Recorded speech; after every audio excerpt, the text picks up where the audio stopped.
Thank you.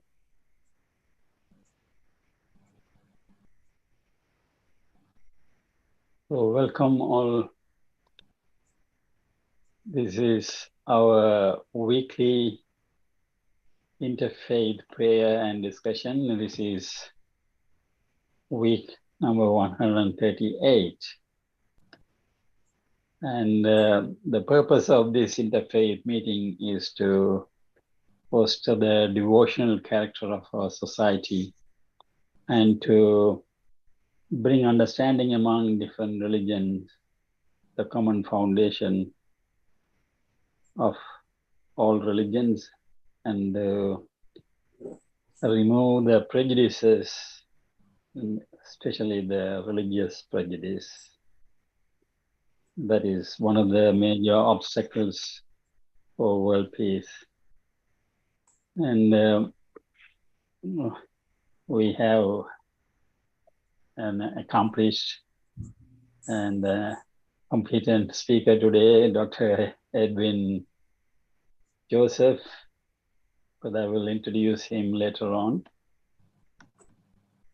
And now we will ask Colin to honor the indigenous people in the land. Thank you, Colin. So on behalf of all of us on Aboriginal land in Australia, and Yunganaya on land which was looked after for 60,000 years by the Gadigal and Bidjigal people of the Eora Nation in Sydney.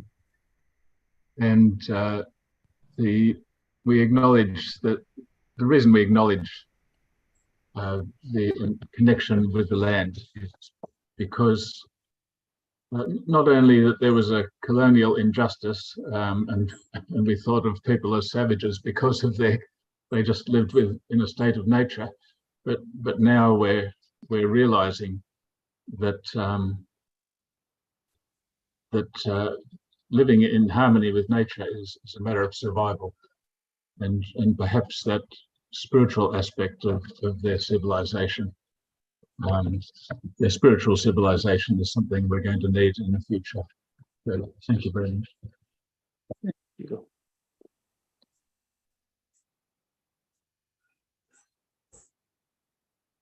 Thank you, Colin. Now we will go to our devotional part. There is to music or chant.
Steve, we don't have any sound.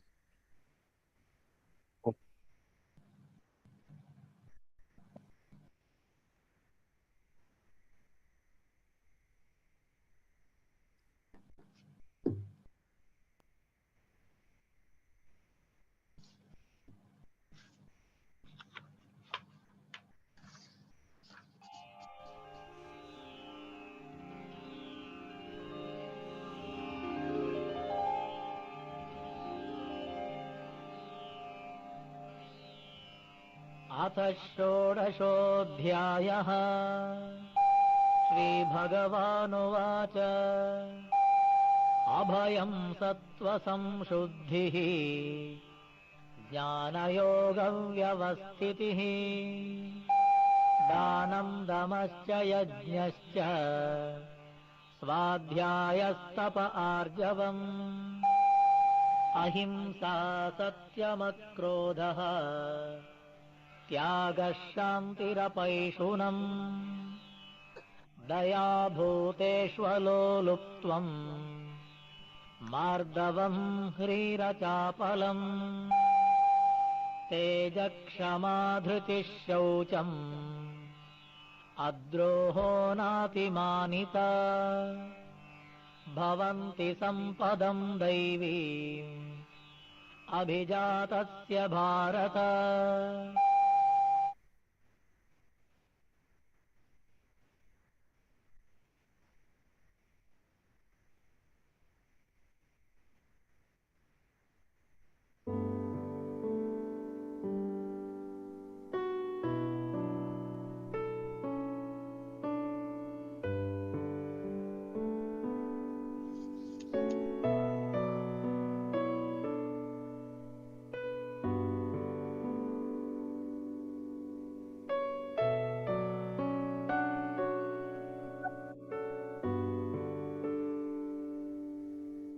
Oh Lord, according to all your righteousness, I pray. Let your anger and your fury be turned away from your city, Jerusalem, your holy mountain, because for our sins and for the iniquities of our fathers, Jerusalem and your people are a reproach to all those around us now. Therefore, our God, hear the prayer of your servant and his supplications, and for the Lord's sake, cause your face to shine on your sanctuary, which is desolate.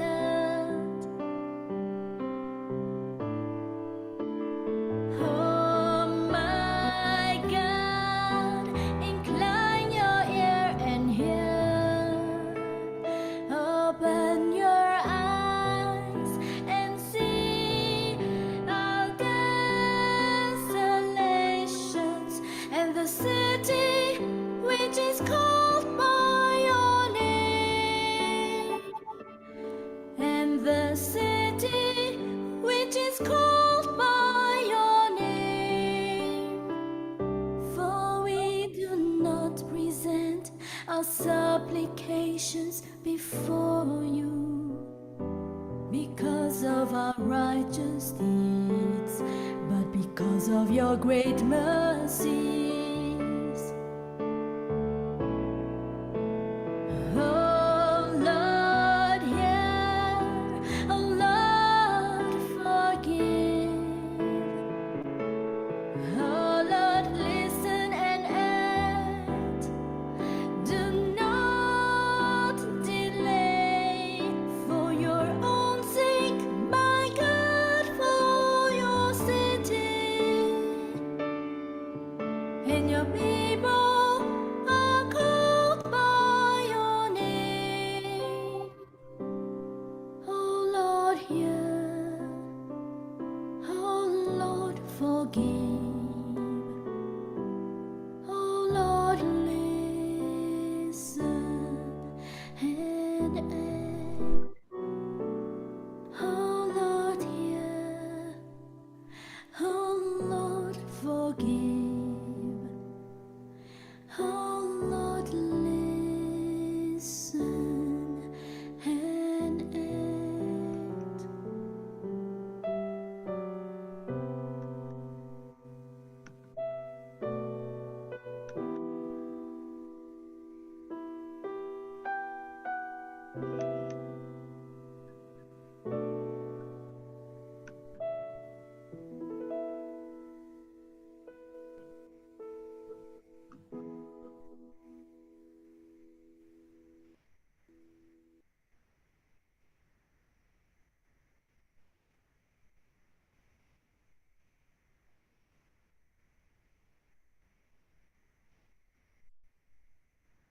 O Lord, thou possessor of infinite mercy, O Lord of forgiveness and pardon, forgive our sins, pardon our shortcomings, and cause us to turn to the kingdom of thy clemency. Invoking the kingdom of might and power, humble at thy shrine, and submissive before the glory of thine evidences. O Lord God, make us as waves of the sea, as flowers of the garden, united, agreed through the bounties of thy love. O Lord, dilate the breasts through the signs of thy oneness, and make all mankind as stars shining from the same height of glory, as perfect fruits growing upon thy tree of life. Verily, thou art the Almighty, the self-subsistent, the giver, the forgiving, the pardoner, the omniscient, the one creator. Baha'i Scriptures.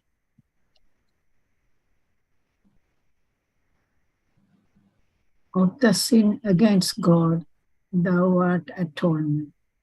Of the sin against mankind, thou art atonement. For sin against fathers, thou art atonement.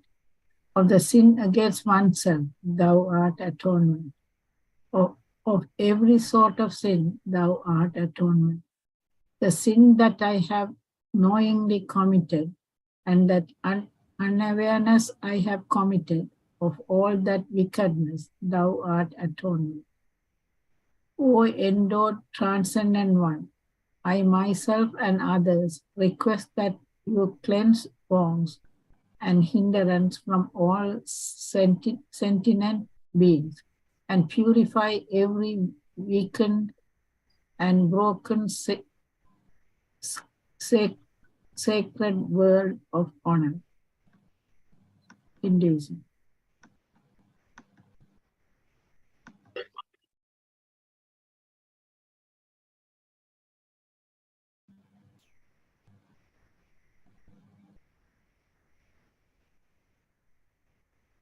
Edwin.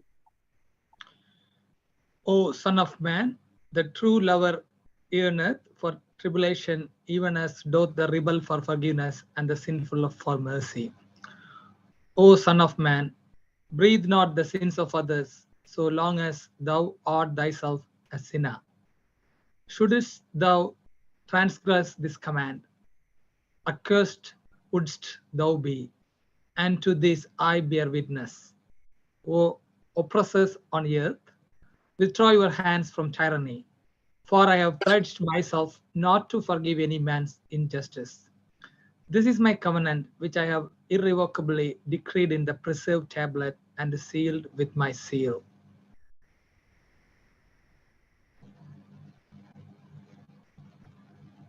A religious student who retains what he has learned, who finds pleasure in the fulfillment of the law, who keeps the rules of studentship, who is upright and forgiving, attains perfection. The one who strikes others is not a hermit, one is not an ascetic who insults others. Not to blame, not to strike, to live restrained under the law, to be moderate in eating, to live alone, to practice the highest consciousness. This is the teaching of the awakened ones. Let us live in joy, not hating those who hate us. Among those who hate us, we live free of hate. Let us live in joy, free from greed among the greedy. Among those who are greedy, we live free of greed. Let us live in joy. Though we possess nothing, let us live feeding on joy like the bright gods. Buddhist scriptures.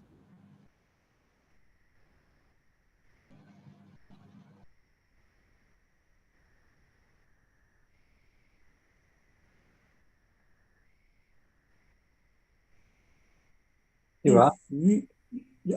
If we say that we have no sin, we deceive ourselves, and the truth is not in us.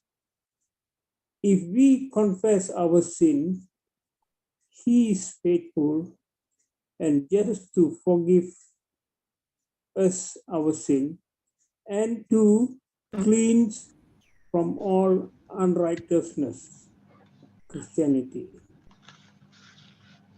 If thou, Lord, shouldest mark iniquities, O Lord, who shall stand?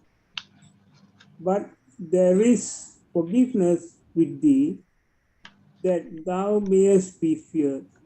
I wait for thee, Lord. My soul does wait, and in his word do I hope. Judaism.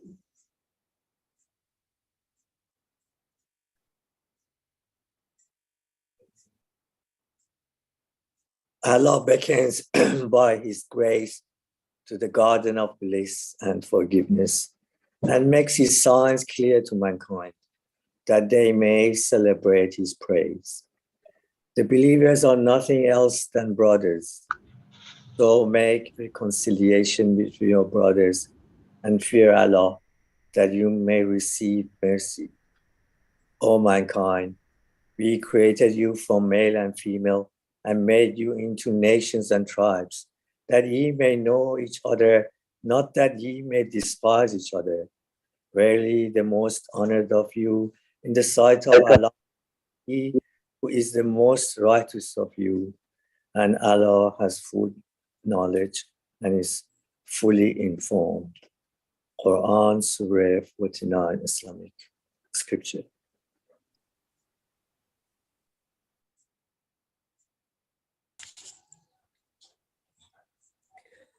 I know not, O my God, what the fire is which thou didst kindle in thy land.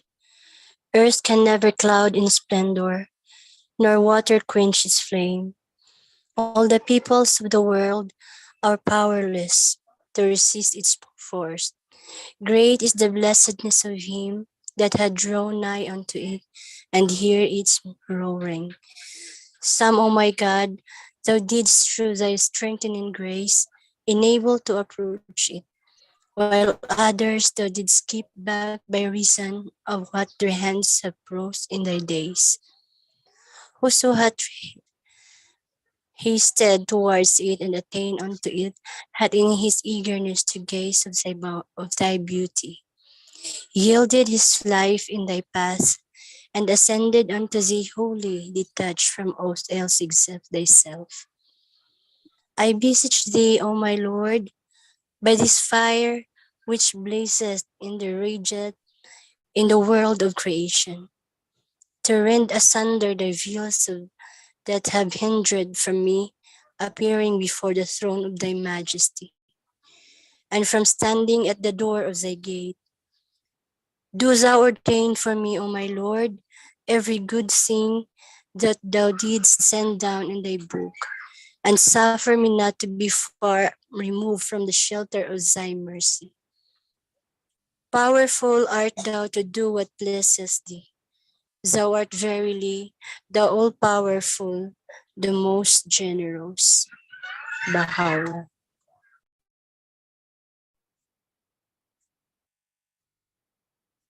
It is also recorded in the Gospel according to St. Luke that on a certain day Jesus passed by a Jew who was sick of the palsy and lay upon a couch. When the Jew saw him, he recognized him and cried out for his help. Jesus said unto him, Arise from thy bed, thy sins are forgiven thee. Certain of the Jews standing by protested, saying, Who can forgive sins but God alone? And immediately he perceived their thoughts. Jesus answering said unto them, Whether is it easier to say to the sick of the palsy, Arise and take up thy bed and walk, or to say, Thy sins are forgiven thee, that ye may know that the Son of Man hath power on earth to forgive sins. This is the real sovereignty and such is the power of God's chosen ones. All these things which we have repeatedly mentioned and the details which we have cited from diverse sources have no other purpose but to enable thee to grasp the meaning of the allusions in the utterances of the chosen ones of God, lest certain of these utterances cause thy feet to falter and thy heart to be dismayed. Baha'i Scriptures.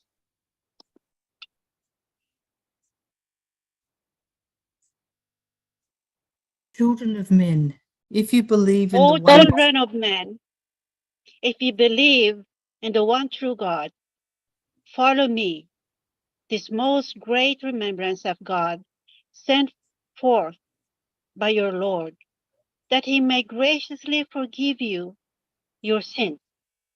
Verily, he is forgiving and compassionate toward the conquerors of the faithful.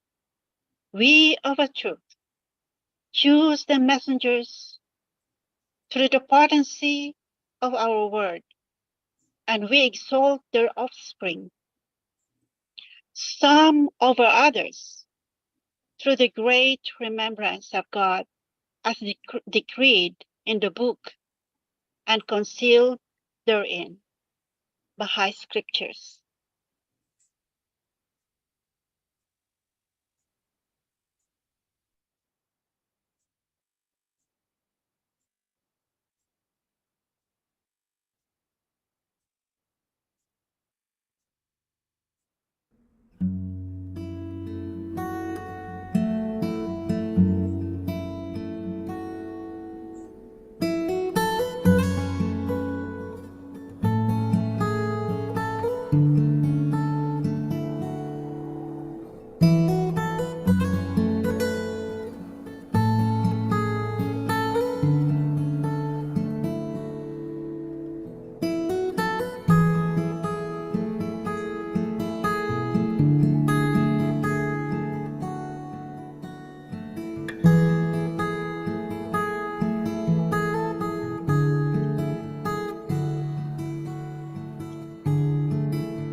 I beg thee to forgive me, oh my Lord, for every mention but the mention of thee, for every praise but the praise of thee, for every delight but delight in thy nearness.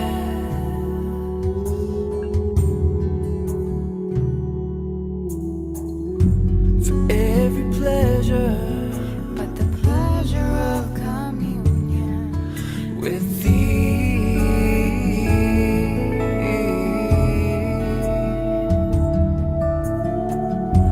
for every joy but the joy of thy love and of thy good pleasure.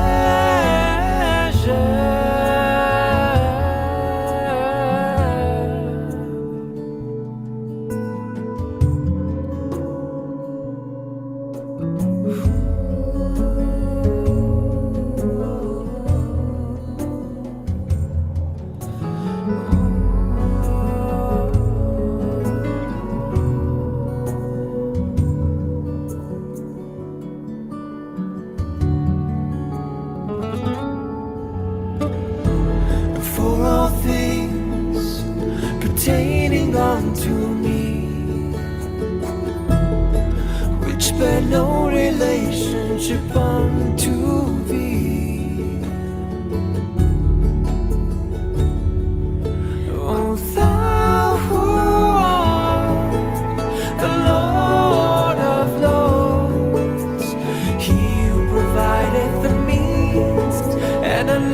locketh the doors.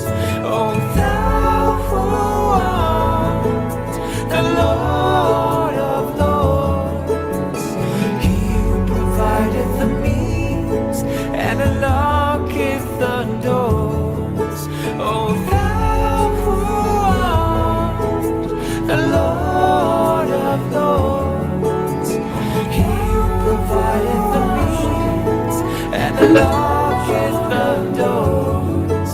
O thou who art the Lord of Lords, he who provideth the means and unlocketh the doors. O thou who art the Lord of Lords, he who provideth the means and unlocketh the doors. O thou who art the Lord of Lords, he who provideth the means and unlocketh the doors. He who provideth the means and unlocketh the doors. He who provideth the means and unlocketh the doors.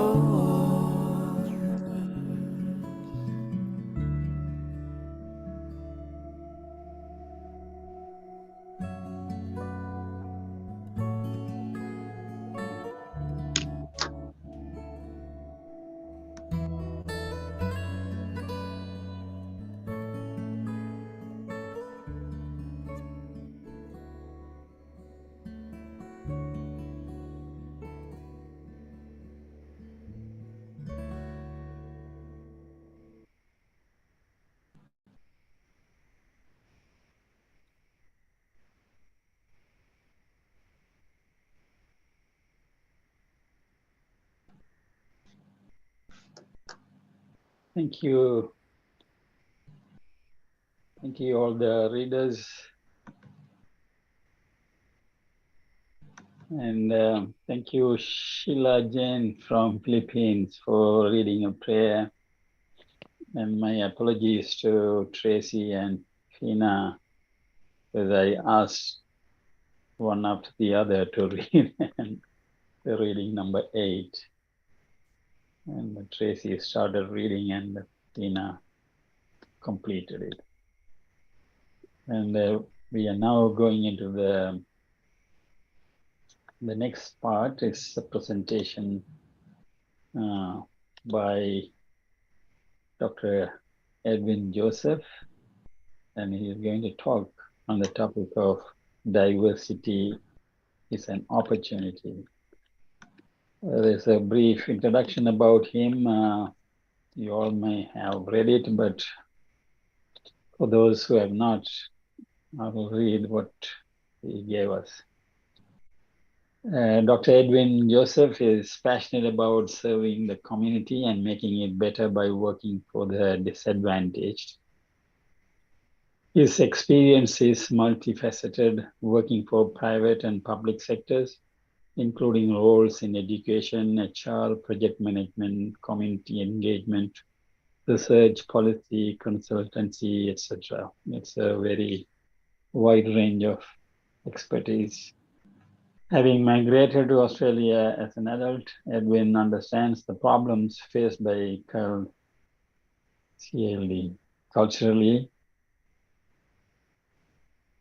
what is it? And linguistically diverse people in Australia, and advocates for real inclusiveness.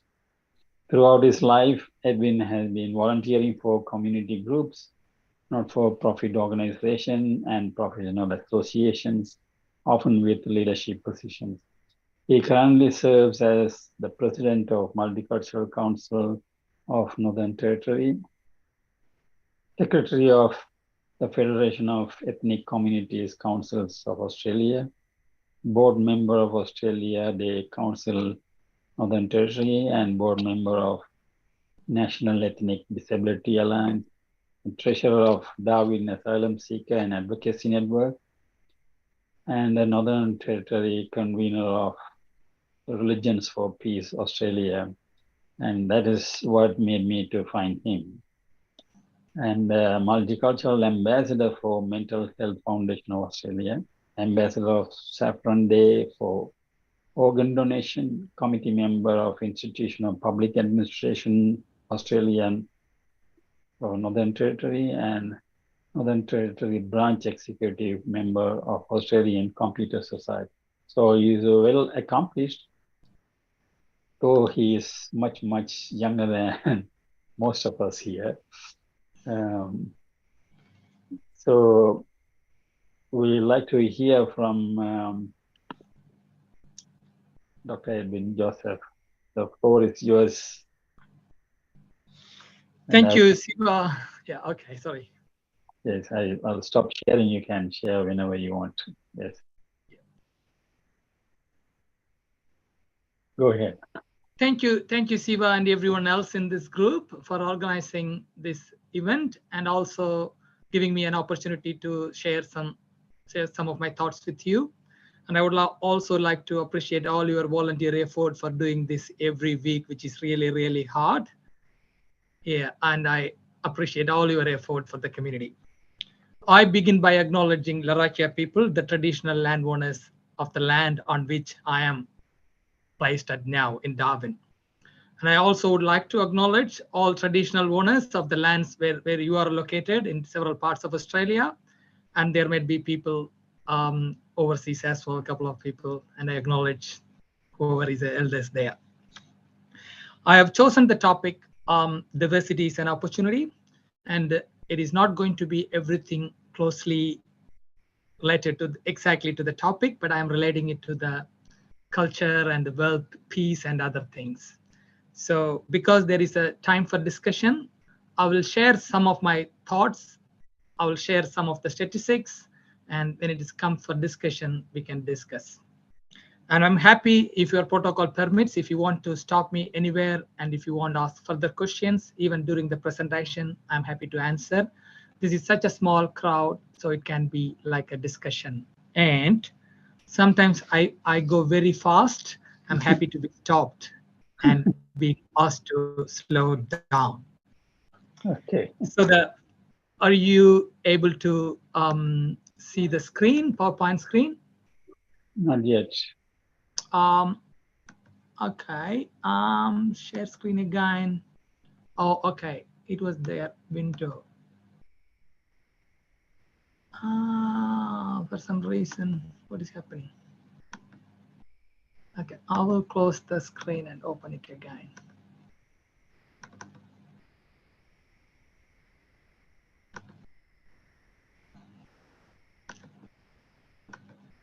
Are you able to see the screen now? Yep. Yes. Excellent. Okay. How do I put that to my main thing here? Okay.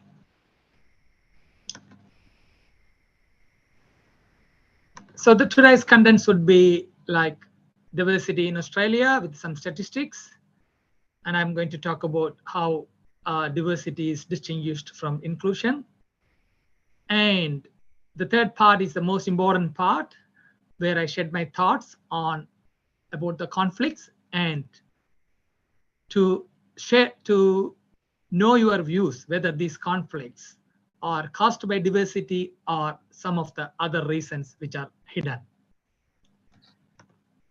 So if you see the snapshot of Australia, as per the 2021 census, which is the latest one, Australia has like population is more than 25 million, with the male 49.3, 50.7 is the female, which is gender, gender diversity is almost half. And we are also talking of people who are like, now there is a talk of the third gender and the people who are belonging to the LGBTQI group as well. And also Australia is comprised of 3.2% of Aboriginal people who are native to Australia even before the European migration. And the population, 25 million, is not really a big one compared to the size of the Australia. Australia is one of the, sparsely populated countries in the world. But even with this small population, Australia is very diverse in so many aspects.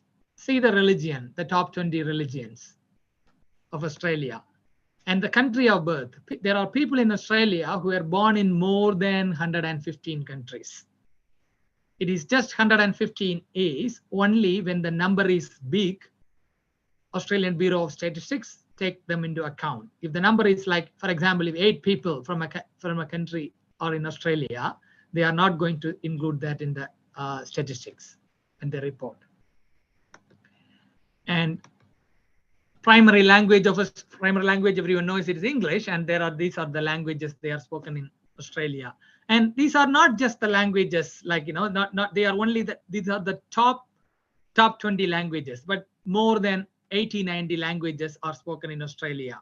And also definitely the number may be more, because some of the people don't report their ethnicity to when they are asked to complete forms for the census, they don't mention it. So there may be a good number of people who speak different language, but they may not have mentioned that in their census form. So going back to the previous slide, which I am not going back, but you might have seen from the country of birth, 70.9% of the people are born in Australia. That means, that means more than like around 1/4 of the people, they were not born in Australia, they were born overseas. And in the other statistics, at least around half of the people in Australia, at least one of their parents were born overseas. That means they may be second generation migrants. So 50% of the people in Australia are either first generation or second generation migrants. So I can say Australia is very diverse and very multicultural. So when you say the diversity, it is really different. In certain countries, the diversity, when it comes to Australia and many of the European countries, because of the recent migration, people speak about the country of birth. But in other countries, the diversity may be in different aspects. We can see that in the later chapters.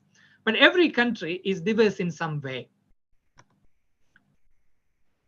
So when you say every country is diverse, like, is diversity good or bad? That is one question.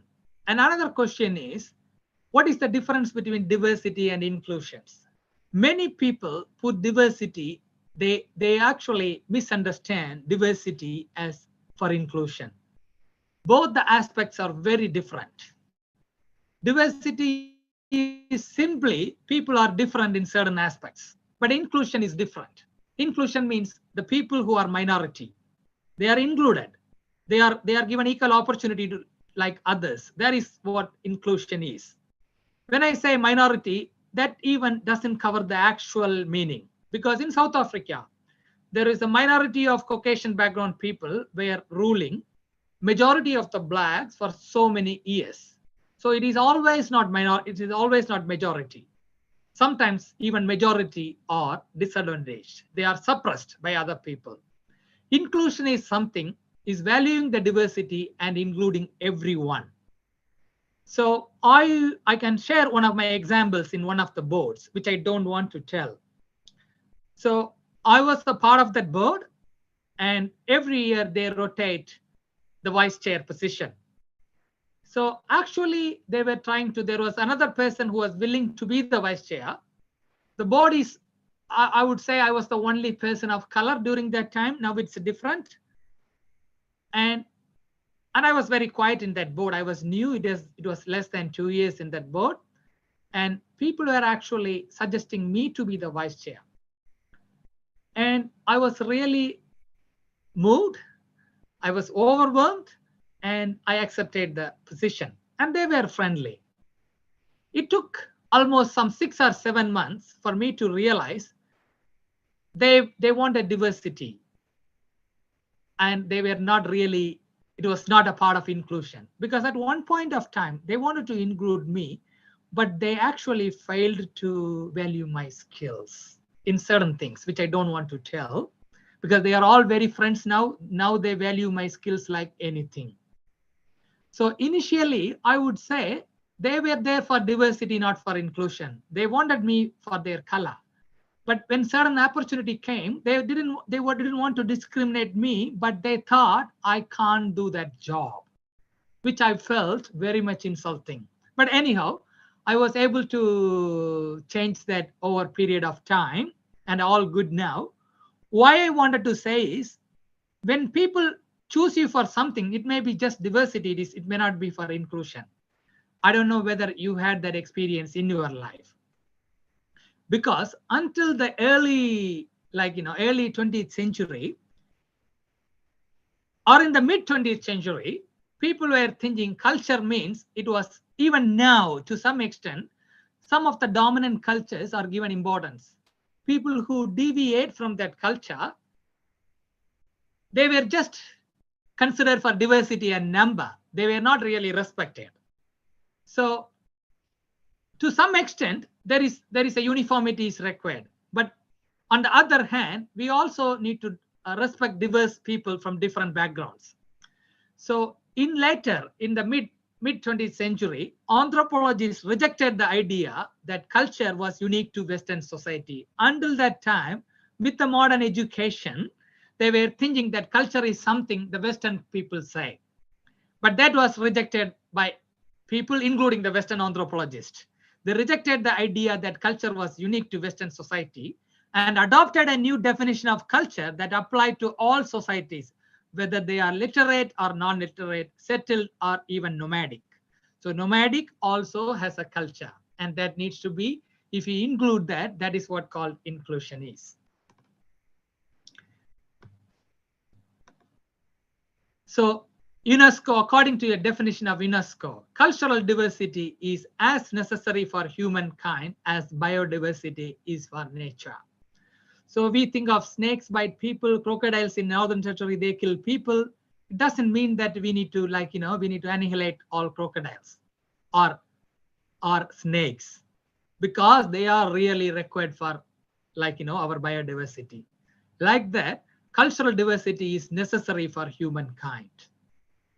So what do you mean by cultural awareness?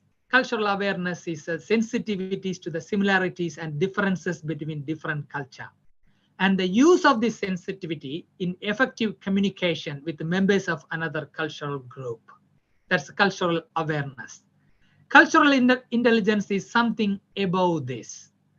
So a little bit above this. That is the ability, not only being aware of different cultures and being aware of the similarities and differences, but also the ability to understand, communicate with, and effectively interact with the people across cultures. These are the steps towards inclusiveness.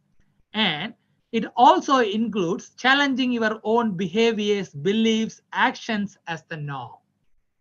That is the real inclusiveness.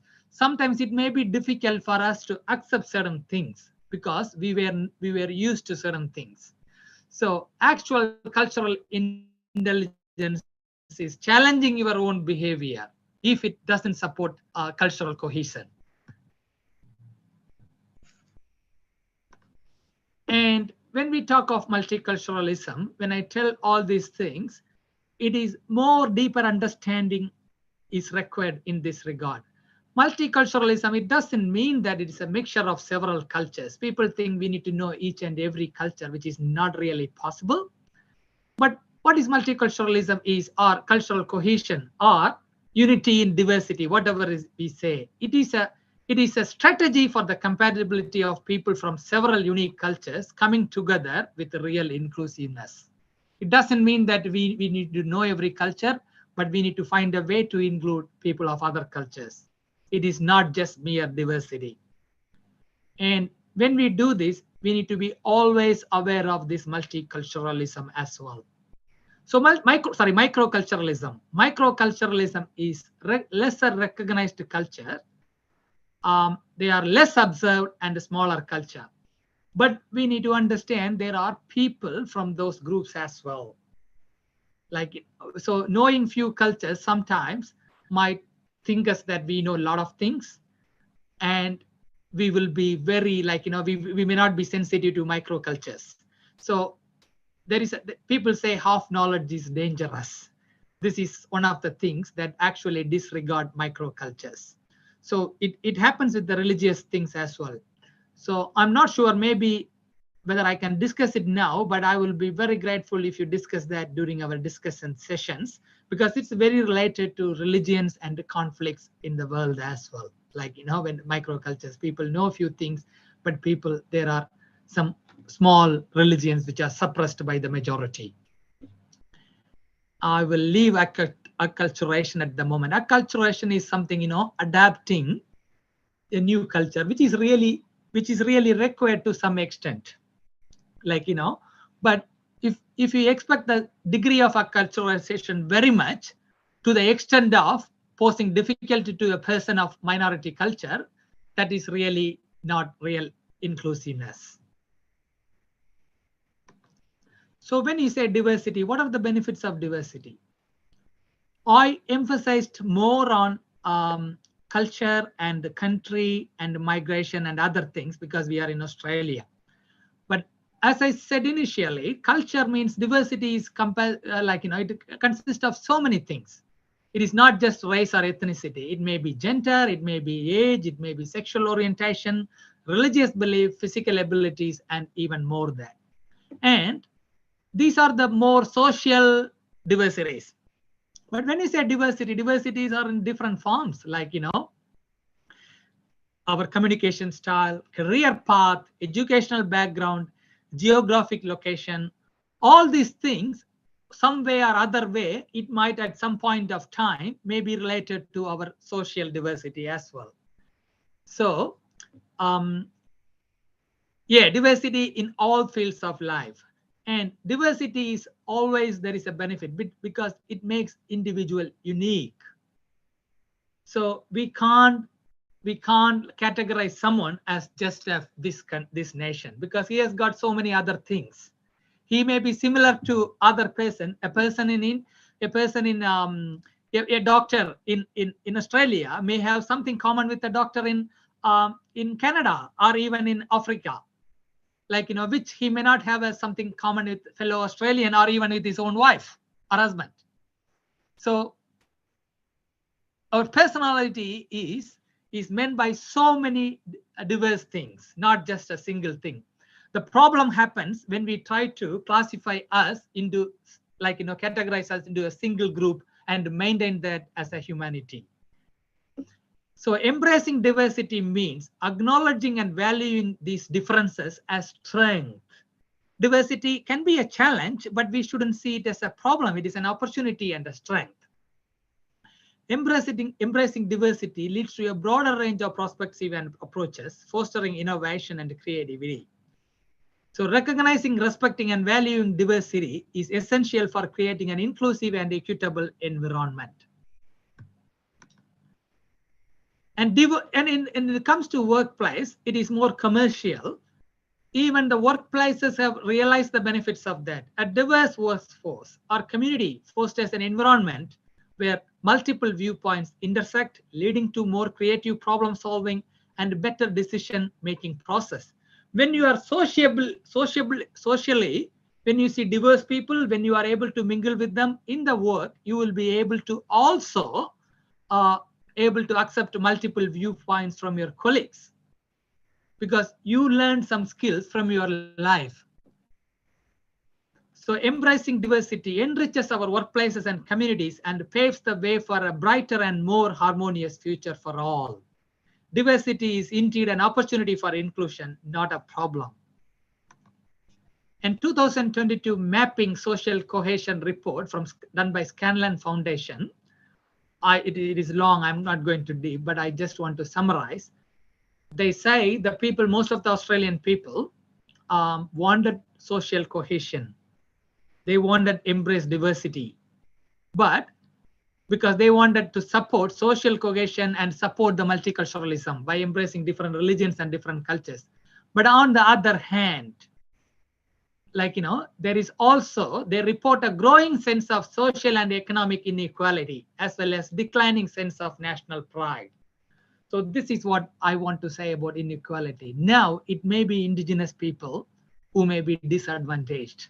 Now it may be migrants or people of minority religions who may be disadvantaged. But when we advocate for them, we remember end of the day what we try to achieve is not majority of our religion or our race or other thing. We are trying to achieve inequality. If you don't achieve that, there may be a different type of conflicts may happen. And I have spoken to some senior Australians. I have read some things here. Before 1915, there was a conflict in Australia between, before the World Wars, there is a conflict between the indigenous people and the people newcomers. And after that, they successfully did something, the European settlers. Then they formed the federation. Then they were talking about Catholics and Protestants. Then they were talking about, at one point of time, when Italians started migration, it was Anglo-Saxon and Italians. And after that, when the Greeks came, it was different. Now, when from non-Caucasian background, when Vietnamese were the first group of big settlers who came to Australia, then it was Asian people and thing. Now, so many things are there. Diversity is always there. It is inevitable. But only thing is what we need to try to achieve is equality in life, in every society. And one thing I want to see is, when given the example, what I have said earlier, my points there is always a thing, always there is a diversity which we need to embrace. When we don't do that, there will be conflicts. So sometimes the conflicts the real reasons are hidden. There are different reasons, but these things are just highlighted to hide the real reasons. People may have economic, political motives, but they put some of the other reasons so that they can thrive. So majority conflicts are based on misconceptions, I would say, and unfounded fears. Either it is a misconception or unfounded fears rather than genuine issues. Overcoming these conflicts involves dividing myths and promoting understanding. And lack of exposure to different people, different backgrounds can lead to misunderstandings and misinterpretation. And that may also lead to prejudices and stereotypes. Stereotypes can influence how individuals perceive and interact with others, leading to conflicts. And the real reasons may be a resource competition or political. Some people wanted to colonize other country because they found it strategically they wanted something there. They wanted a military base there, or they wanted the resources of that country there. But the actual reason may be something different. It happened over the years. And if you see the history over the years and years, hundreds and thousands of years, the same thing happened in different way. Something was shown externally and something else was happening internally. And some of the reasons shown externally in the world is, the most thing is ethnicity, race, and caste. So people can understand ethnicity and race are mostly related, but not always. And stereotyping based on race can generate conflicts even in societies with diverse communities. And some of the people may wonder what is that caste system, because it is a minority. It is mostly in South Asian things. Other people may not know about this caste system. We can say it is like a race system in this country. Caste is people are categorized based on their birth. And a study by International Dalit, it means downtrodden people. Dalit Solidarity Network estimates that approximately 260 million Dalit people face significant discrimination. 260 million is a big number, and many in the world don't know what is that caste. They think race is the caste. In Australia, they say half caste when two different races are give birth to a child. But in some of the countries, there is a caste system. Yeah, definitely Siva and other people knows. And anyhow, that is in some countries, and generally all over internationally. If you see international thing, according to the UNHCR, there were 80 billion forcibly displaced people globally by the end of 2020. 80 million. A significant, they were displaced from their own land, a significant portion of whom were driven by ethnic conflicts. And in some cases, language barrier also matters, and even Ukraine-Russian thing may have some aspect of these things. And nationality and the claim for land, that is also a reason for this conflict. When we say diversity, we embrace different nations, we embrace different religion, we embrace different ethnicity. These things may also lead to conflict. The real reasons may be different, but people may also use this for a conflict.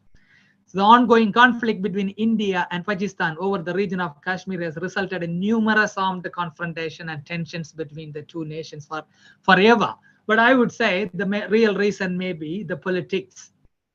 Like, politics, when there is a internal problem between, there is a problem. People have sentiments over that, and the politicians make use of that. When there is an internal problem within India and the ruling party has some issues, then the Kashmir issue comes up. When there is an internal problem in Pakistan, then they take it up.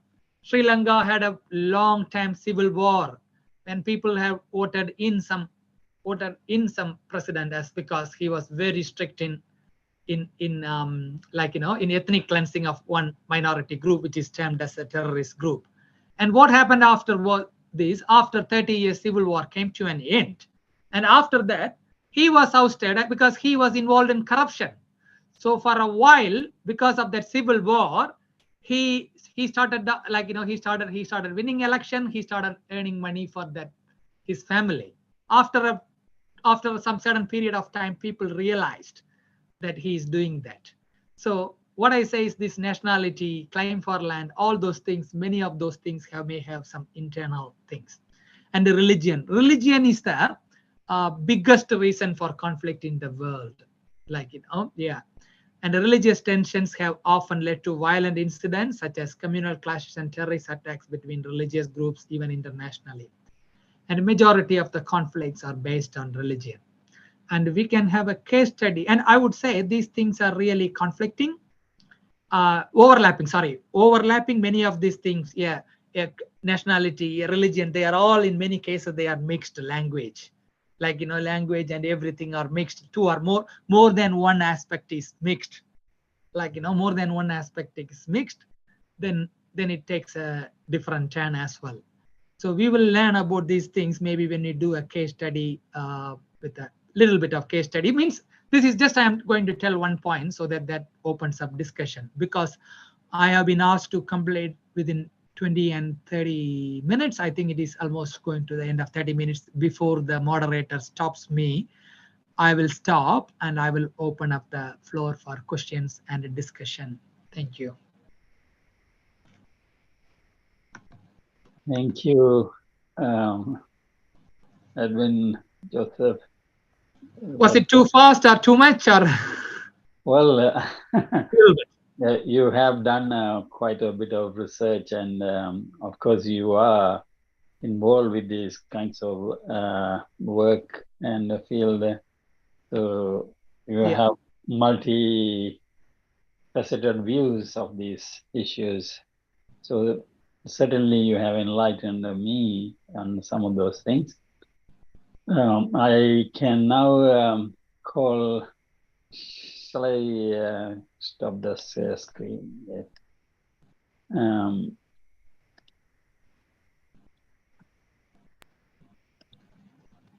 Yes.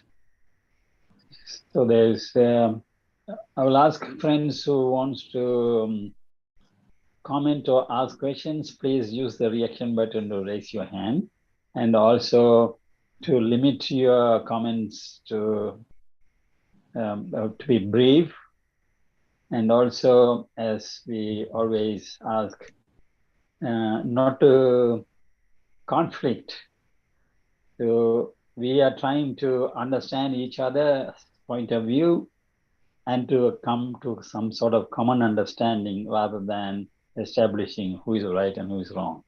So with that in mind, I call Ahmed Anis and then Young Libdin. Yeah, thanks for that talk. It was fantastic and very nice. My question is this. this recent expansion of communication and bringing of different mixturing of the cultures by the conflicts of the world, we see a multiculturalism happening all over the world. And my question is that if these cultures mingle together, wouldn't that eventually lead to a unification of culture into one world embracing culture that would embrace the whole world? So that is an ideal case. That is what the Baha'i faith proposes, I believe. Like, it's a Baha'i faith, they say there should be one culture or some one universal language. But I'm telling practically, to some extent, it is, I don't think that unification of culture may happen because everyone is different. When I put the Australian history, like, people have different views. The views changes. Like, people, there were initially religious things, then people who like religion, people who don't, who say that there is no God. The diversity is inevitable. It doesn't mean that the unification of culture means there is going to be a single culture, means we are not embracing diversity. I'm happy for that if that happens, but practically it will not happen at all, I would say. When we all unite, there will be another thing that will come up. So what is, people say, like, what is the only thing constant is change is the only constant thing. Like that. Like, that there will be, if not one thing, something else will come up. So I could take India as an example. There is a religious things there in India and other things. But before that, before the spread of before even Christianity or Sikhism or Muslim were founded in India, even the Hinduism had a couple of sects, and there were kings based on, like, now it is termed as a single Hindu religion. Those days it were like, if you see the history, people say Vaishnavite and Shivites, and they killed each other. When you see the history, there were kings, they were like, they were like different religions. So there will be always some conflict in one way or other way. And now you see this religion, now, like, even in the gender, even the physically, people started identifying those type of things, like, third gender and other thing. It didn't happen as a result of evolution. If you see the old history, all those things were there, but they were hidden about even the homosexual. Even Bible has got some reference. If you see the history of Alexander, some king has sent some information to think about the homosexual, it has got reference. So those things were there. At one point of time, it will come to limelight, and then people will be divided based on that. So a unification of culture, embracing other culture is good, but my view is diversity is inevitable. We can have common things like we can have common things, common language for work. We can have common, like, standard codes for flight aviation, A for Alpha or other things, like, but we need to still accept A for Apple, A for Adam and other things. Okay, thank you. Did I answer your question, Ahmad? Well, my views are a bit different, that unity and diversity would eventually cause in a unification of world and oneness of mankind. Because I will be happy if that happens. I'm saying, like, I don't dispute your intention is wrong. My view is it may not happen because everyone in the world is, Ahmad has got a very good adjusting view, but people, like, people have a very different views. Some of the, like, the thing is, diversity is more like recognition of their views. For example, Muslims, when we talk about Muslims, we say majority Sunni and some of them are Shia. We talk about that. Okay, Shia, they need to be recognized. But there are so many Muslims who call Ahmadiyya, people who call themselves as Muslims, but both the main Muslim groups, they don't recognize them as Muslims. There are non-Trinitarians who in Jehovah's Witness, they still worship Christ, but majority of the Christian churches, Council of Churches, they don't accept them because they accept Christ, but they don't accept the concept of Trinity. So they don't, like, the majority of, so there are minorities which we need to be respect, unless they cause trouble to the world and others, like, if they are not teaching peace with the, like, if they are causing violence under the pretext of religion, then we need to oppose. They are against humanity. Other than that, unification is well, but we are not forcing people for unification and to accept our fight. But I look at it this way: Christ was one, and the whole world became Christianity at one stage. So possibility is there, but of course, as you say, humanity destroys that unity. Yes, Ahmad, this is what I said. I spoke about the microcultures, because microcultures, we didn't even recognize. We have to do more work. We are talking about these churches, they are coming together now, but still in churches there are certain Jehovah Witness, Latter Day of Saints, they are non-Trinitarians. Majority of the Christians don't accept them as Christians. Sunni and Shia don't accept Ahmadiyya as Muslims. It is still happening. When one set of people come together and form a council of churches, there are one set of people who are left out, because people have different views, which is evolving. And somebody formed a Baha'i religion, when someone else may form a different religion. I can form a different religion locally and other thing. The thing is, what we need is acceptance of that. And unification is good when we have a common principle instead of having so many different groups. I would really like that, but it is inevitable. Yeah, people's view is inevitable. Yeah. Thank you. And now we have Jung and then Tracy. And friends, if you want to ask a question or comments, please put your hands up using the reaction button. Jung? Dr. Edwin, your topic, thank you very much for your very rich topic and very complex. The diversity is an opportunity. Well, I cannot 100% agree with that, because when we step into the workforce or even to the recruitment process, they will assess you for productivity, they assess you on skills and experience. So it doesn't matter what the color of the skin that people wear, they will be assessed through the 100% marks, behavior, attitude, volunteer work, the main skill, essential skill, and desirable criteria. So the race and the ethnic or whatever, I think is, if I had to pay somebody to do the job, I want that person to do the job 100%, accurate, fast, and no muck around about religion or other thing like politics and all that. So the word inclusion is come from America, as I am aware. The American people like the word inclusion because they are the melting pot society right from 100 years ago. But in real life, they really run for capitalists and individualists. If you study politics, then you know. And then I said, what sort of pictures in the boardroom in your area when you enter? What did you see on the wall? What sort of picture they portray in your area? Just say, for example, in Darwin. Darwin is a military-based location where they train soldiers, right? That's a place should produce 500 engineers to produce substations and the submarine, the nuclear submarine. And they should produce 500 engineers to do infrastructure in Darwin, from Darwin. So that is your job for the future. Are you happy with that? Is that inclusion? Is that diversity?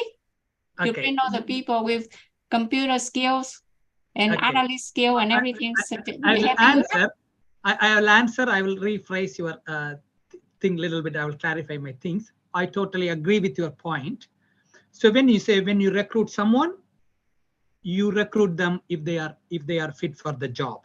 But what happens is, what I say is, I don't want people to just put, as I said earlier, just for the diversity, but there is a discrimination that has been happening. It may be known or unbiased. Bias happens, whether it's because of ignorance, like an unconscious bias happens in many of the places. That is what we don't want. When you talk about the diversity, when you enter the boardroom and other thing, when you spoke about America America doesn't discriminate. I totally agree that it's a capitalist country, but they give jobs easily to migrants. They see the productivity of migrants. I don't think the same thing with Australia giving easy citizenship and permanent residence. In the job market, they are not considering migrants. There is an unconscious bias in job market. That is what I say as, when you and America realize the value of diversity. They are capitalist. I totally agree. And that is, sometimes it is better to be capitalist, because in Australia, there are other considerations, and many of the people from a different background, they are not getting jobs commensurating with their skills and experience. So there is an unconscious bias happens in that field. When it comes to, so because you specifically spoke about job market, employment and other thing, I'm saying that some unconscious bias and discrimination should be avoided. But you don't need to choose someone just because they are like, diverse. And again, some of the things like positive discrimination is good. That is what happens with the special measures scheme, by giving some importance to indigenous people, not to migrants, to indigenous people. So some certain thing is really good because it's their land. That is leading to a big political discussion. Like, so the migrants, Europeans, and the later migrants put a system there. But where their people are, the original people are incarcerated in jails more than the other thing, it is not a fair system. Positive discrimination is, to some extent, it's okay, but I don't expect people to take like, people to take just because of color. But the thing is, when the employees recruit someone, they need to be conscious that they don't go for a bias, because you speak differently, I speak differently. When a person coming from a mainstream culture, seeing the way we speak, they have a bias that our communication skill is not good. Being culturally aware makes them understand that people speak in a different accents and different pronunciations and different ways. That is what I am telling, being culturally aware. And when they are aware of that part goes out, then they see the real skills, where I am able to do it or not. Let them select me. I don't want someone to select some migrant only because of the color. I said, as I initially said, we don't want that diversity. We want the real inclusion. We want the real respect. That is what I am after. Yeah, just like a computer job. Okay. Yeah. Target for each day is 100 jobs. Yeah. So the white people have to do 100 jobs, and the color people will need to do more than 100 jobs to keep the job, to retain in the job, to keep the job, because of indirect discrimination. So if the target is 100, the color people will have to do 105. Yeah, that is to be in the job. Yeah, that is what I say. That type of thing is not good. So I don't want the colored people to get the job because they are colored, but they need to also do the 100 jobs. They don't need to do that 105 jobs. That is happening in Australia, unconscious bias, ignorance, and other things. But it doesn't happen in a capitalistic country called America. With the job, they just see the productivity. They don't see the color. If you are able to do 100 jobs, if you are able to do 101 job, your English goes second. Like, even people working for Microsoft, I was very shocked. The person who worked for Microsoft, who studied with me, her English is not even better than the person who didn't leave the India. But because of her hard work and skill and intelligence, she got jobs. She worked in Microsoft. They changed jobs, and they which is the highest salary in our class. She was not one of the highest productive students, but she did hard work, and she's so those type of things, that let that be like that. We don't need to do 105 jobs. That is what we are advocating for. We need to do only 100 tasks to keep the job, just like other people. Well, if you want to for a trophy, you mean you need to be excellent. Yeah. So if I am doing 105, it is not to retain my job. Let me get a promotion. Me or anyone, I'm telling. Yeah. So it shouldn't be based on, like you just said, the person who is 100, if other person has to do 105 job to retain the job. That is not a fair system. That's what I'm telling. If you do 110, 20, then you need to get a promotion. That's fine. Thank you. we will go to next. We don't want to go into the details of, there's no country where there is no bias. There is no country where there is no discrimination. Yes. But now what we are trying to build is a place wherever we live to try and reduce these kinds of discrimination. So we don't have to talk about any specific countries as such, and also as Dr. Joseph said, that we should not stereotype. You know, that this country is like that, this people is like that. We don't want to stereotype. Everyone is unique, as he said, and how we can change.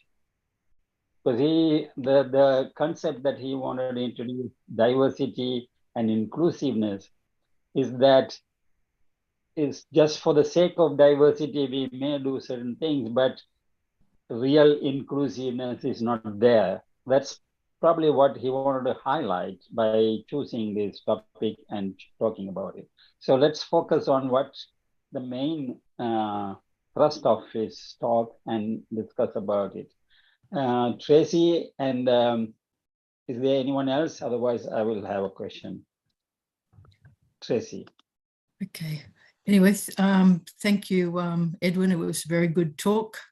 And I really appreciated when you were highlighting that for us to really develop that inclusiveness and the cohesion, we have to be working on ourselves, you know, working on our own biases and, you know, wherever they have come from. So it's sort of, that's not talked about very much. So that was, I really appreciated that you highlighted that. And I sort of agree too that if we look at our hands, all my fingers are a different size and shape. They're never going to be the same size or shape. You know, the main thing is, do they cooperate? Can I use them for a good purpose? That's the main thing. Can humanity, can we accept each other, and that diversity is actually important for our future, having a future together. Actually, at the moment, the world's heating up. You know, if we don't accept that we need a variety of ideas to meet these common challenges, we may, you know, all of it might be just an intellectual exercise. Correct. And this is, yeah, connecting you with what Siva said. Siva said, like, you know, every country has got a bias, but that doesn't mean that we just say that, okay, every country has got a bias. This country also has got bias. Not like that. We need to acknowledge what bias in that country, and as you said, we need to see ways to change this. And after 50 years, this may not be bias, maybe in a different way. Like, you know, then, like, you know, so we, end of the day, we try to achieve equality in all aspects, always, as much as possible. Anyway, thank you. I need to go now. I've got, anyway, I'm sorry, and I'm sorry I couldn't have my video on before, but thank you and good night. Thank you. Yeah. Thank you. Is there any other questions? Or Yes, because I wanted to tell about this Palestine conflict, in case if I interrupt. So when we see it as do we see it as a religious concept, or is an ethnic conflict? How do you see it? How do you guys see it? If the discussion is allowed. So I would tell my views. Some people say it is based on religion. So there is a religious element there. Like, I don't disagree with that. There is a religious element there. But it's end of the day, it's a conflict. There are real political reasons behind that. If you see really a religious reason, so according to Christianity, Jew and Christians, they oppose in faith. So according to Christianity, Jesus Christ is the founder of Christianity, who was born as a Jew, who opposed to Jews. So if you say some country who are labeled as Christian countries, they say they align with Israel. It is more like a political thing. It is more a political thing. And And what happened was, and Muslims, even though there are fights externally, according to Muslims, Jesus is a prophet. So most of the things in the, I haven't been to Holy Land, in the Holy Land where Jesus was born, nativity places, I heard that they are looked after by Muslims. So it's different. It's a religion is different to some extent. Politics is different. Political, religious, these diversity labels are given to issues for some people's, like, you know, for the promotion or the claiming of the land, and for some people other thing, like, you know. So we would say that, like, you know, and they kill their own people. If you see, like, you know, so everyone knows, or you don't know, so Australian and British journalists were killed in Indonesia. People say Australian government didn't take much effort because that time Australian government was in good terms with the Indonesian government. They were doing, during that period of Cold War, they thought that the other people were communist. And again, the concept of communist, yeah, it's political. People say socialism and communism. I would say China, they get cheap labor, so the products are cheap there. Australia is not a communist country. They hate communism. If you say we are a communist, they hate us. But in Australia, you have got a minimum wage. So what I say is communism is more seen as it's a political thing. Actual principles of socialism are well followed in capitalist countries, so-called capitalist countries, because they got a minimum wage, they got these things, even the cleaner gets a good salary and other thing, reasonable salary. So what I say, the country is called as like a China is a communist country. I don't think there is a equality much in China, but the communist principles is more like an equality. Thank you. And Vasanta, you have any question? Sorry, Vasanta. Yeah. Thank you very much. I just want to know, yeah, we all acknowledge that there is conflict, but can you say some of your ideas we can share how we can overcome this conflict? We all acknowledge that there is conflict, discrimination. That's a really good question with all these things. Yeah, we know, we do the statistics, everyone knows, or we may get some more idea. But the purpose of this meeting is to understand that these conflicts are not actually caused by diversity. It is because of the human tendency, either to dominate other people, or to claim land, or to become rich, or for political motivation. To understand that, and we may not change the world overnight. And if you do some work, something else may happen there. So at our level, everyone has got a capacity, like, you know, everyone, either in their paid work, or in their family life, or in the community life, or in the political or social life. We understand that there is a diversity, we understand the differences, and we work together as a humankind, not within spaces. Not within spaces. We can include someone. You see someone from someone from your country, you may do extra help to them. That is a way, that is okay, because this diversity is to have a good feeling. Oh, he's from my country, let me help him. He speaks the same language as me, let me help him. But it is not to discriminate others. So when that person is committing something against, when you are one of your neighbors who speaks same language as you, commit something wrong against the other neighbor who is different from you, we don't support that.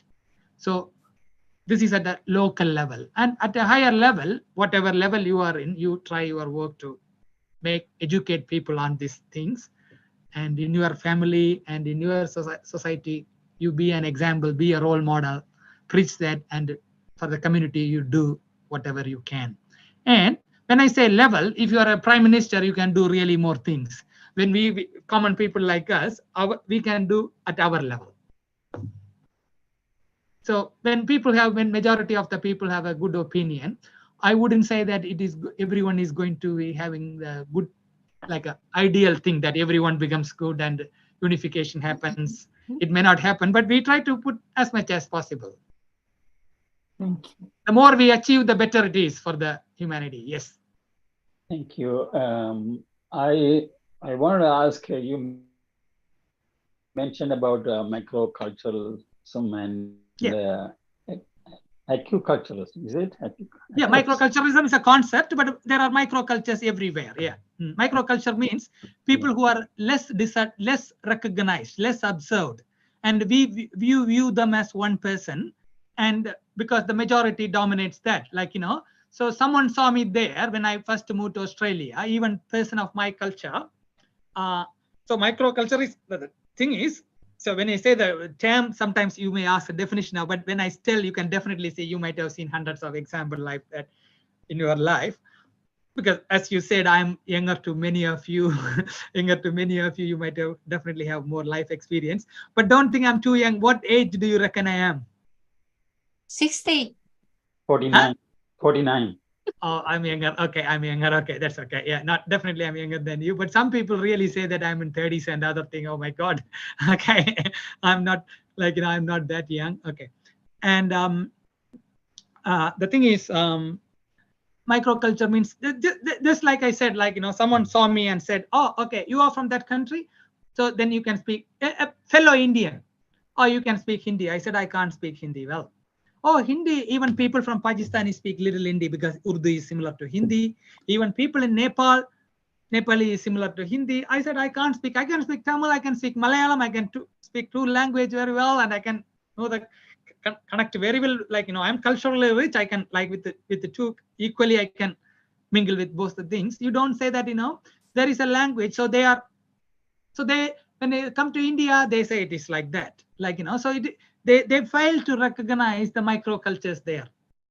It is not even a microculture, like, it is not even a microculture. It is a big number. That is what we call as a microculture. Don't try to judge, like, you know, don't pretend to be, try to learn like more and more. I know I'm learning every day. I might learn, like, you know, a lot of different things. So there is a Malayali guy in Darwin. I'm telling life experience. Like, you know, he lived in UK, he lived in England, then he moved to Australia. So he knows that in Western cultures, we just use the first name even if they are older. We don't say uncle, auntie unless they are related, right? So he was okay with that. He knows the culture. He has been overseas before me. I'm less than 15 years in Australia, just 15 years in Australia. In between 1 year, I went back to complete my study and stuff. That's a different story. But he knows that culture. But he saw one of the Anglo-Indian small boy. He's 60 years old. The small boy, he just called him Anthony. So he felt offense. Then he complained to me, Edwin, your friend didn't discipline his son because, like, you know, he didn't teach values to his son. He's okay, because the thing is, the failure is he knows the Western culture, but he didn't realize in India microcultures existed. Anglo-Indian, they are Indians in certain things, but in certain other things they are Western. So they call their uncles by name, even though they live in India. Clear? The integration is now happening. So the thing is, so we can't, it is not that their culture is bad or our culture is bad. We need to be more open. Then I told him, even I don't blame him because we can't learn every culture. I told him, if you are talking about this guy, I have seen his niece just calling by his first name, not even uncle. Then he was okay. Clear? So what I say is the microculture. He see another Indian guy. If he's a white boy is calling his by name, he wouldn't took it as an offense. So this is what I call as a microculture. People are different. We think that we know it. We are from that country. I know what his culture is. Yes, 80-90% yes, but there are 10% people who are from a different culture. You see someone as Ahmadi, a Muslim, okay, I will take you to the mosque, but that mosque, they are not allowed because Muslims hate them more than some of the Muslims. Sorry, I'm not being offense, like, you know, some of the Muslims. Same thing like Christian and Hindus, everyone does that thing, like, you know. So it doesn't, I don't mean an individual person, many of the people in the community. So they are not allowed in the mosque. I go to mosque, I'm not a Muslim. I go to mosque, they receive me well. People in the mosque, they do the iftar, fast break and other thing. They do the fasting the whole day and they eat in the evening. I just go in the evening. I eat the whole day, then they join them in the evening. They welcome me.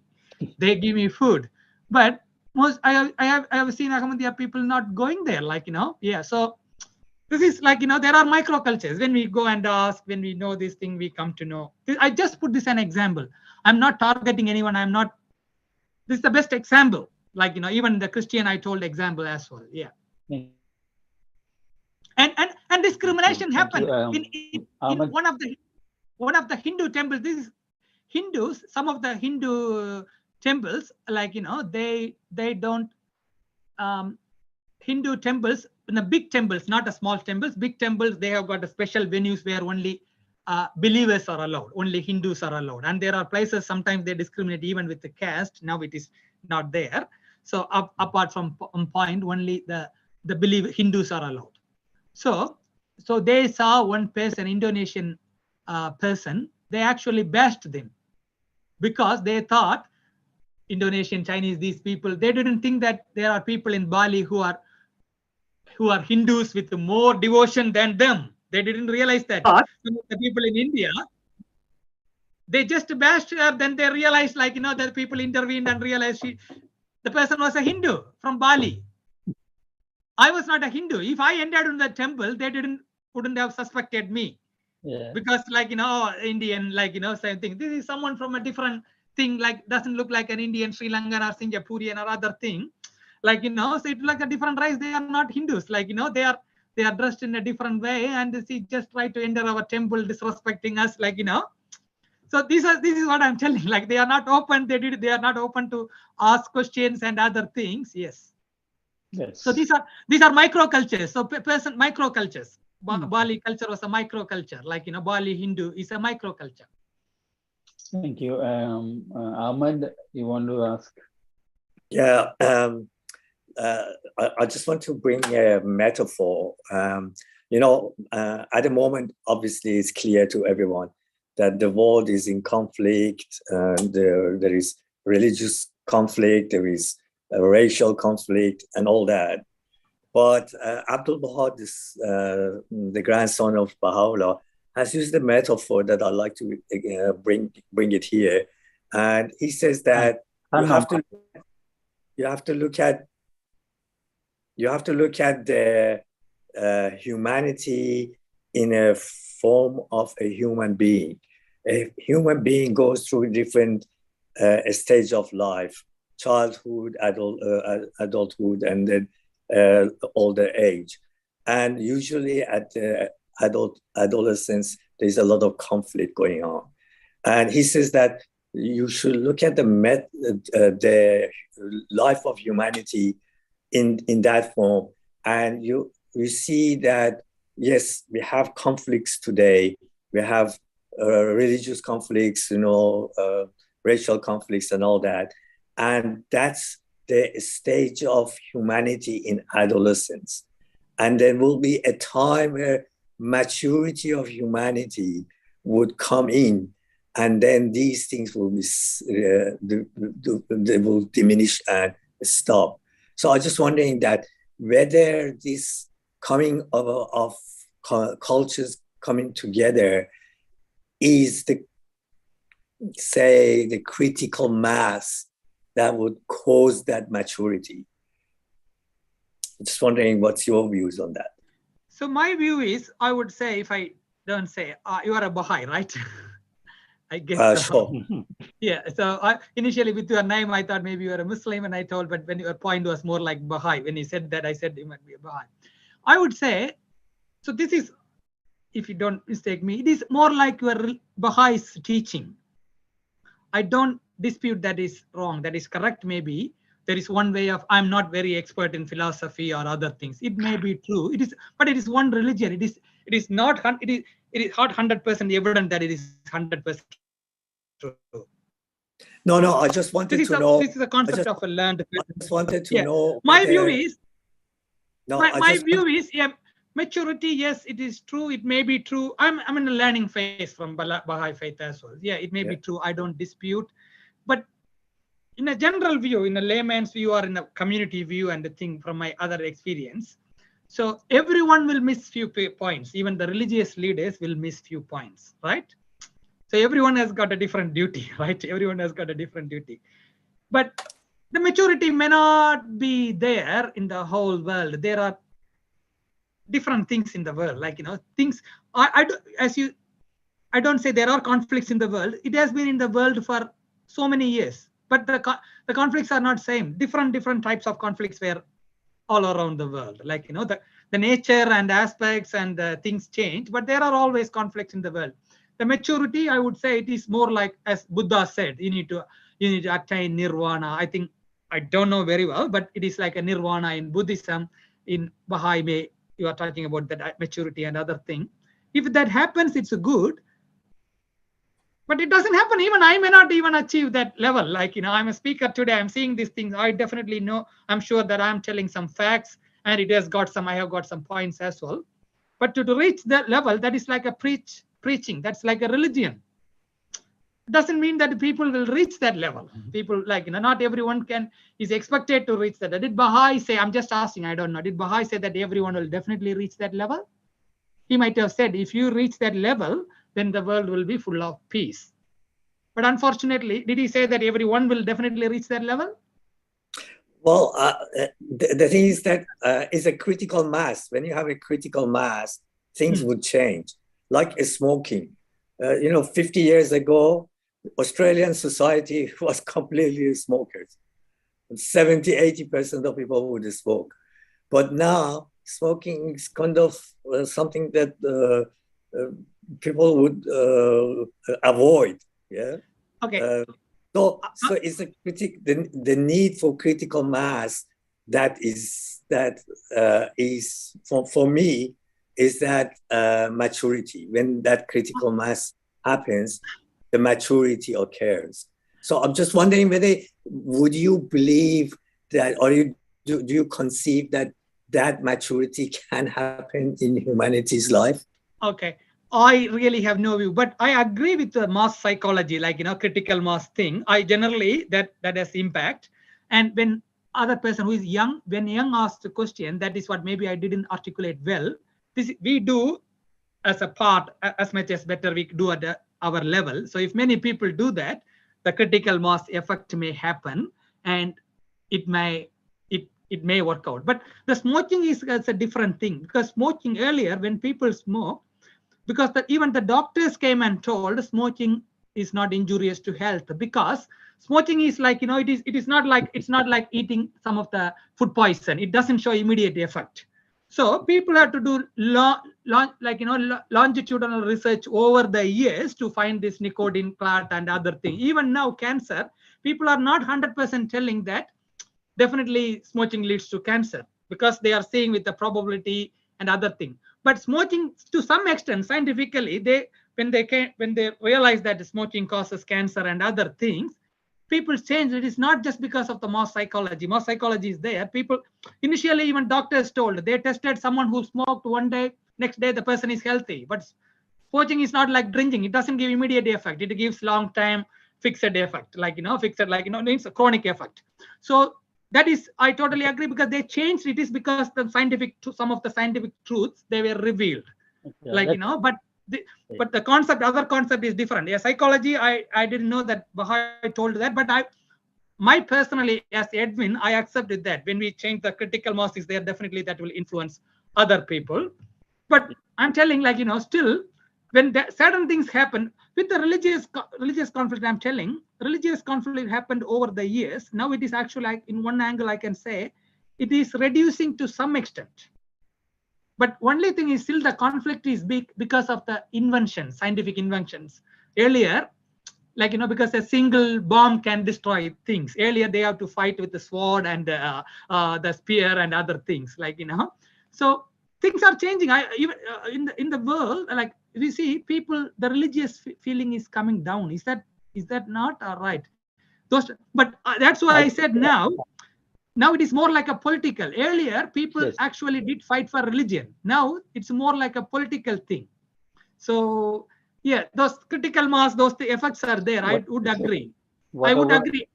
Yes, whatever the conflict causes are, what I think we all have to understand from different religious perspectives is that human beings are spiritual in nature, and that's how God created. I mean, in Christianity, it's created man in his image.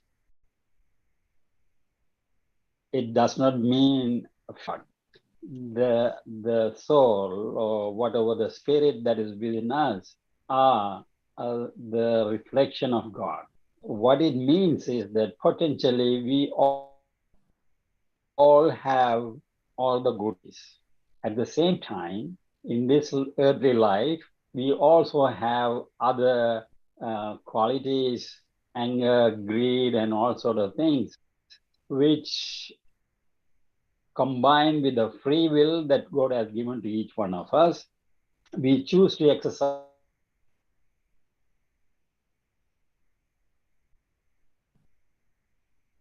in different ways and different times. In like Christianity, it says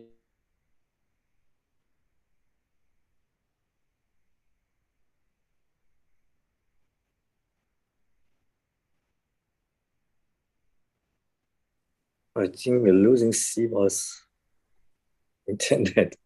Yes, that is, yeah.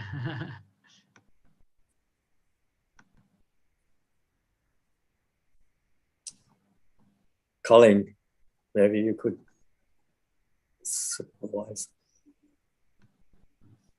While we're waiting for Siva to come back, by the way, Basantha, you're in the same place. Are you frozen too? I can't tell. Yeah, she's frozen too. Okay. Yes, thy kingdom. Siva will come back, I'm sure. Maybe I'll put my hand up and just say, well, I have the opportunity. Thank you, Edwin. I enjoyed your presentation, and can everyone hear me all right? Yes, I can hear you. Yes. Okay. I can hear you. Yeah, I can say thank you, Colin, too. I think. Wait. No, I'm talking. That's my wife there. And I can't mute her. I wasn't given that power today. But yeah, I appreciate the talk, and diversity is an opportunity. I thoroughly agree with that. I'm a Baha'i also. And one of the things about the Baha'i faith is not creating a culture where everyone's the same. It's creating a culture where we all appreciate difference, and not just tolerate difference, but actually appreciate and value and protect difference. And that's why Baha'is never seek to convert anybody. What we try to do is work with other people to create greater tolerance and greater perception. And I really appreciate, because even here in the NT, when we do the Interfaith, Baha'i is always very supportive. I know I have attended few of the Baha'i things and other things. So I do cultural presentation for the what is the thing? New police recruits. So cultural competency training. So some of the things were taken from there. Some of the things the NCND staff helped me to organize this presentation. I tell points, they did the PowerPoint and other things. So which I corrected today. And Baha'is, yeah, I do the telling about the religions as well. I even sent to Baha'i and asked for their opinion. Like, they changed, corrected few things, because to tell the police recruits to educate them on different faiths, and Baha'i is one of them. Baha'i Sikh is the main religions, but I also tell them don't miss the microcultures. One of the thing I want to add, maybe it makes a thing. I can ask the floor, what do you think? Who is a Jew? I know what is Baha'i. Who is a Jew? The Jew is a non-Catholic. I'm a Catholic. No. So this is you are excluding who are not a Catholics or Jew, but I'm asking who is a Jew. For example, if it's a Baha'i means who follow the principles of Baha'itullah, which is who is a Jew? What is that definition? I wonder.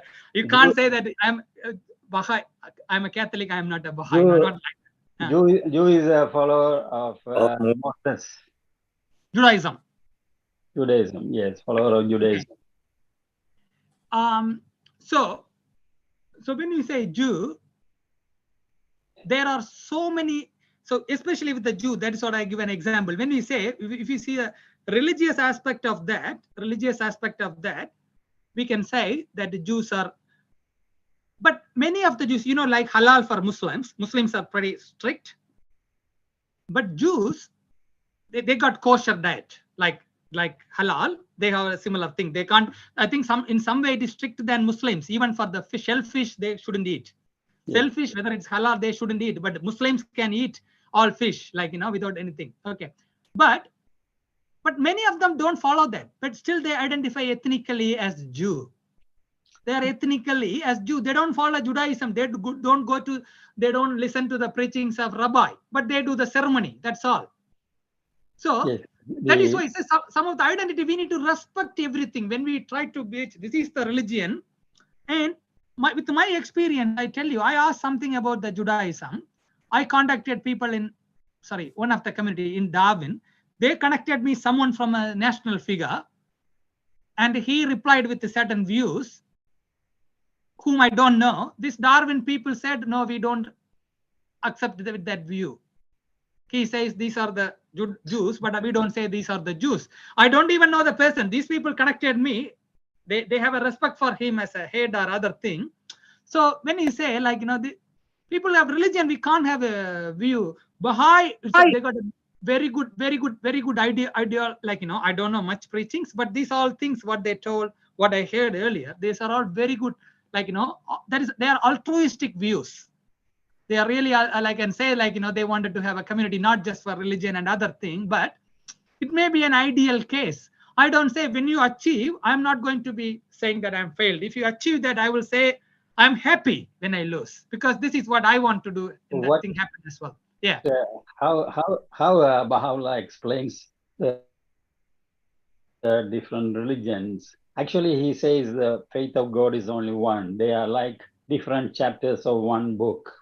You say different religions are like different chapters of one book.